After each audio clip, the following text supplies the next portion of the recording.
রাজ্যে পালাবদলের পর একের পর এক পুরসভায় তৃণমূল কাউন্সিলরদের গণ ইস্তফা। বিভিন্ন জায়গার ছবি আপনাদের সামনে তুলে ধরছি। ভাটপাড়া পুরসভা এবং অন্যদিকে একদিকে রয়েছে উত্তর ব্যারাকপুর পুরসভা, যেখানে চেয়ারম্যান সহ 15 জন তৃণমূল কাউন্সিলর পদত্যাগ করেছেন। ডায়মন্ড হারবার পুরসভা, যেখানে 16 জন তৃণমূল কাউন্সিলরের মধ্যে 8 জনের ইস্তফা। আর অন্যদিকে ভাটপাড়া পুরসভা, যেখানে চেয়ারম্যান সহ 30 জন তৃণমূল কাউন্সিলরের ইস্তফা। গারুলিয়া পুরসভায় 21 জনের মধ্যে 10 জন তৃণমূল কাউন্সিলর পদত্যাগ করেছেন। আর অন্যদিকে হালিশহর পুরসভা, যেখানে একসঙ্গে 16 জন তৃণমূল কাউন্সিলর ইস্তফা দিয়েছেন। কাথি পুরসভায়, যেখানে 17 জন তৃণমূল কাউন্সিলরের মধ্যে 12 জন তৃণমূল কাউন্সিলর পদত্যাগ করলেন।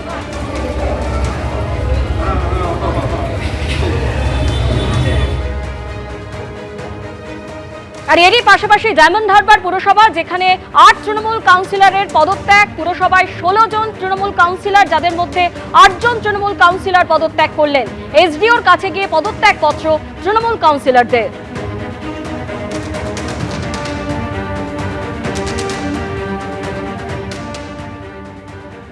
সরকারের নির্দেশের পরই আজ থেকে মালদায় চালু হোল্ডিং সেন্টার। ইংরেজ বাজারের হোল্ডিং সেন্টারে রাখা হয়েছে 9 বাংলাদেশিকে।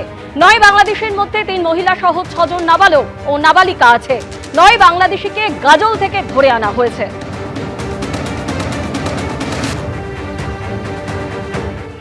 এই হচ্ছে মালদার হোল্ডিং সেন্টার। এখানেই 9 জন বাংলাদেশিকে ধরে আনা হয়েছে, তাদের চিহ্নিত করা হয়েছে। এবার তাদেরকে পুশব্যাক করবে। বিএসএফের সঙ্গে কথা বলেছে। মালদা জেলার একমাত্র হোল্ডিং সেন্টার এটা কর্মক্ষেত্র হিসেবে ব্যবহার করতো আগের সরকার। এখন এটাকে এই হোল্ডিং সেন্টার হিসেবে ব্যবহার করবে জেলা প্রশাসন। অভিজিৎ চৌধুরী, এবিপি আনন্দ, মালদা।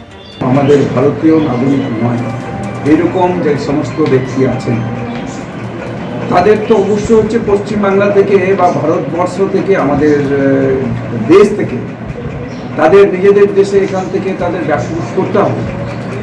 এটা তো খুবই জরুরি। প্রথম হচ্ছে আমাদের রাজ্যকে সুরক্ষিত করব, আমাদের দেশকে সুরক্ষিত করব।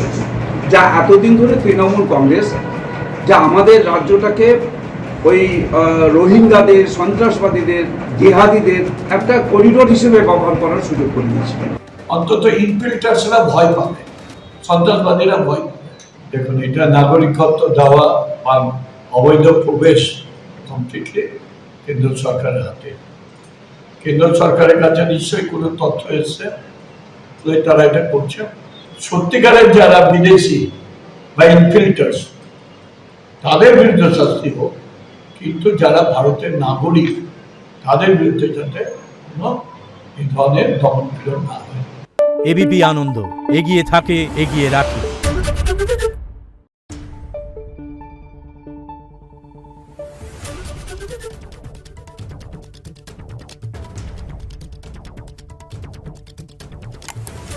Thank you.